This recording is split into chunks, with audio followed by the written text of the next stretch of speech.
皆さんごきげんよう。前回はカースト制を主張する、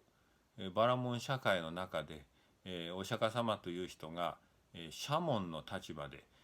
その規定を否定する形で仏教という宗教をお作りになったと、そういうお話をいたしました。でもちろんここからじゃあお釈迦様はどういう教えをお説きになったのかという話に入るんですけれども、その前に一つ前回申し上げたことに対して皆さんがおそらくこれまた、疑問に思っておられることがあるんじゃないかと思うんですね。こういうオンラインでこういうYouTube の講義をしますと、言いたいことはいろいろと皆さんに伝わるので良いかと思うんですが、ただ一つ残念なことは私が語ったことに対して即座に皆さんから質問とかあるいは指摘、いわゆる即座の応答というのがなかなかねこれがもらえない。これは大変残念なことで、今お話ししていることに対しても前回のお話をしたらおそらく授業でしたら教室の授業でしたら、必ずすぐに質問が出るはずの問題なんですね。でしかしそれが受けることができませんので、私一生懸命、もし私が皆さんの立場で学生として聞いているとしたらどんな、疑問を持ってどう質問するだろうかということを、想定してですね、私もそれに答えるという形でできるだけ皆さんが、疑問が解消できるような形でこの講義を進めていきたいと思っております。それで今の話戻りますけども、お釈迦様という人が、バラモン教世界の規定するカーストのいわゆる身分差別制度ですね、これを否定する形で仏教が出てきたんだとするならば、その後仏教はどうなったんだ。そしてなぜ今インドという社会はそのカースト制度に縛られている社会として今も存続している、なぜなのかという疑問が起こってきますね。お釈迦様がお作りになった仏教という宗教の理念はその後インドの長い歴史の中でどこへどうなってしまったんだという疑問が当然出てくるはずなんですね。それで今日は、その疑問を想定しましてそれに対してお答えをすると、自問自答になりますけれども、おそらくこれは、お聞きになっている方々の中には同じような疑問を持たれた方がたくさんおられるんじゃないかと思いますので、それで、それを先取りする形で、今回はそれにお答えしておこうと思います。もちろんお釈迦様はバラモン、クシャトリア、バイシャ、シュードラ、そしてアウトカーストの人たちというこういう順列というものを否定し、人は皆生まれながらに平等であり、その人が、幸福になるのかあるいは幸福をつかめないのか、それはその人の生まれや血筋で決まるものではないんだと。その人が生まれた後にどれだけの努力をするか、その人自身の行動に、その人の生き方はかかってくるのだと、こういうふうにおっしゃったわけですね。で、この仏教はお釈迦様をベースにして、それから次第にその勢力が広がってまいります。お釈迦様が亡くなった時にはおそらくまだ、地方のマイナー宗教だったと思うんですけれども、その仏教もやがて100年200年500年と時代が経つにつれてインドの中で、なんていうかな地位を確立し多くの信者が生まれるようになっていくわけなんですね。それでこんな風に出してきましたけれども、お釈迦様の思いですね、そのカーストを否定し人を皆平等に見る、このお釈迦様の思いはその後どうなっていったのかということなんですね。で今申し上げました通り、仏教は確かにインドの中で次第に市民権を獲得し多くの信者に、信奉され、時には一国の王様あるいは帝国の帝王ですね、王様にも、信者が現れるようになって、その力はだんだんとインドに広がってまいります。ところが当然ながらこれに対して、反仏教反社門の動きが、今度は逆にバラモン教社会の中から出てくるわけなんですね。で前も申しました通り、このバラモン教がその後、より大衆化する形でヒンドゥー教という宗教に変容していきますが、根っこは同じですね。でやがてこのヒンドゥー教時代で言いますと紀元後になります。おそらく紀元後3世紀4世紀というそういうお釈迦様が亡くなってからもう700-800年も経つような頃になって、この仏教の勢力に対して、反仏教という形、あるいはもっと言うと広く反社門宗教の形で、バラモン教が理論武装をしてまいります。で今まではその神様との世界がどうこうだとか、セレモニーをどうやるのかといったようないわゆるその、形式的な儀礼的な形の中でカースト制度も主張されていたのですが、やがてこのヒンズー教社会はこのカースト制度には何て言うかな、物理的根拠があるんだと、理論があるんだというようなことを言い出すわけです。でその、カースト制度がこれはもう正しいんだということを、主張する最大の理論が、汚れの理論であります。どういうことかと言いますと、人にはそれぞれ生まれながらに、汚れというものが、それぞれの生まれ血筋によって決められて、人々にはついているんだと、存在しているんだと。例えば上の階級に行きますと、極めて汚れは少ないのであると。でバラモンのもうトップになるともうこれは汚れのないまっさらな存在なんだと、人間なんだと。それに対してカーストが下の方へ行きますと、そこに次第に汚れという、これは一種物質的なイメージで捉えてもいいと思うんですけれども、我々のこの身体や心の中に変満している、浸透しているその汚れという存在がカーストが下になるにつれてその量は増えていくんだと。そして最下位のカーストになりますと、これはもう汚れで充満した存在なんだというわけですね。そういうことを言い出すわけです。で、しかもその汚れの恐ろしいところは、うつるんだと、感染するっていうんですね。でどうやって感染するかというと、それはさまざまな感染があるというんですね。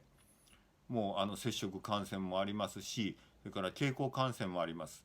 つまりその汚れた人が触った食品を食べることによって食べた人間も感染していくというような汚れの感染ですね。もっと言うと一緒にいるだけで感染するというような、そういう、世界観ですね、イメージ、そういうものを、ヒンズー教世界は強く主張する。もちろんそれを主張したのはバラモン階級でありますが、バラモン階級の中からそういう理論化されたカースト制度というのが次第に生み出されていくんですね。でこれが当時のインドに、広く浸透していくことにより、カースト制度は以前にも増して強固な、その社会のインド社会の縛りとして、作用するようになっていくわけなんですね。この汚れの問題は例えば感染症の拡大というような問題と極めて強く連動しております。つまりそれをどう我々が受け取るかという問題に関わってくるんですね。私たち日本におりますとさほどこの問題を強く考えることはないです。もちろん昔の部落差別の中ではこの問題は強く主張されていましたので大変な大問題ですけども、今の現代社会によってあまりそのことを我々は意識していなかったのですが、例えば、今回の感染症の流行などによってこの意識というものが大変社会に強い影響を与えるということを再認識しております。感染症の場合にはこれ責任問題はないんです。明日は我が身ですから、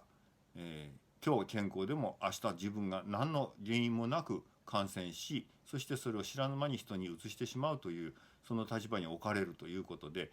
これはもう相見互いなんですが、カーストの汚れは違うんですよ。カーストの汚れというのは持って生まれた汚れの量が人によって全て違っている、決まっている。そしてそれをその本人も自覚しているという社会です。私は汚れている人間だと自覚せよというふうに強制される世界です。そして汚れている人間は汚れていない人間のそばに寄ってはならないのであるという、そういう行動規制もかけられる、そういう社会に初めから生まれていくというのが、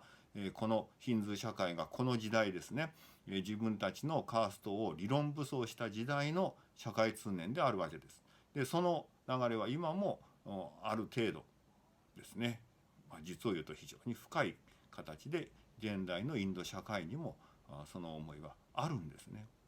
だから今回のこの、感染の問題を一つの契機として、カーストの中で我々がもし生まれたとしたら一体どのような、人生を送ることになるのか、どのような社会システムがそこに現れてくるのかということを真剣に考えてみる必要があると思います。それが、これからのさまざまな感染症に翻弄されるであろうこれからの現代社会の我々にとっても大事な一種のその精神的シミュレートになると思っていますので、このカーストと汚れの問題については皆さんも一度ゆっくりと考えてみてください。さてそれで、このようにその汚れの感染というようなもので、そのカーストが理論武装され、そして、それはますますインドの中に浸透していく形で、やがてですね、残念なことでありますが、その反カースト反バラモン教という形で出てきたシャモン宗教は次第にその力を失ってまいります。で多くのシャモン宗教は途中で消滅し消えていきますし、仏教の場合もですね、これはその流れに抗しきれずインドの中で消滅をしていきます。反発しヒンズー世界を否定したけれども負けたという面もあるかもしれませんが、もっと正直に言いますとヒンドゥー社会にすり寄っていったんですね、仏教が。つまりヒンドゥーの主張を自分たちのお釈迦様の教えとは違う形で、受け入れていく中で次第に仏教自身がヒンドゥー化していって、やがてヒンドゥーのこの考え方ですね、例えばボンを認めるとか、あるいは、このカースト制度の中に自分たちを含んで、位置づけするというようなことをやっているうちに次第に自分自身がヒンドゥーバラモン世界と同じ立場になり区別がつかなくなっていく。これが仏教がインドで消滅していく一番の原因であります。でお仲間宗教の兄弟宗教のジャイナ教のはどうなったかというと、仏教ほどすり寄らなかった、仏教ほどヒンドゥー化はしなかったのですが、その一方で生き残ってヒンドゥー社会の中にいるということによって、ある意味ヒンドゥー化されてカースト序列の中に組み込まれる形で今のインドでのジャイナ教というのが存在している。どちらが立派だどちらが素晴らしいとも言えませんが、一番の原因は何をおいてもヒンドゥー社会のこのカーストの理念概念があまりにもやはりインドというその国に定着し抗いがたい力を持っていたということは間違いないと思いますね。そこまでよろしゅうございましょうか。そのインドで滅びた仏教が幸いなことにインドの外部のさまざまな国で今、その力を残し、そして釈迦の教えが受け継がれているというのはこれはもう、ありがたい幸いなことだと思っておりますけどもね。はい、それでもう少しこのカーストのことをお話をしたいですね。ある意味カーストが強くなっていくんですが、一方そのインドに大変動が起こりまして、11世紀から12世紀ですねあたりにいわゆるイスラームの勢力が入ってまいります。イスラームはご存知の通りその中にカースト制度のような身分制度を持っておりません。皆が神の前で平等だという教えですから、そのイスラームが入ってくることによって、そのインドの中に非バラモン的非カースト的ですね、カーストでないような、社会構成がここに混ざり込んでくるということで、いろいろと複雑なことあります。そのイスラームの、支配階級は決してその、カーストを否定してやめろと言ったわけではない。現地の者たちの昔からの習俗としてそういうものあるだろうということで、ある意味容認する形でイスラム社会がインド全体を支配下に置くと、やがてこれムガール帝国という大帝国にもなっていきますので、インドが一時そのイスラームを頂点に置くような文化社会を作っていくわけなんですね。その中で幸いなことにカーストもある意味薄められて、まあそういう制度はあるけども、そこはそれいろいろと都合もつけて、斟酌しながら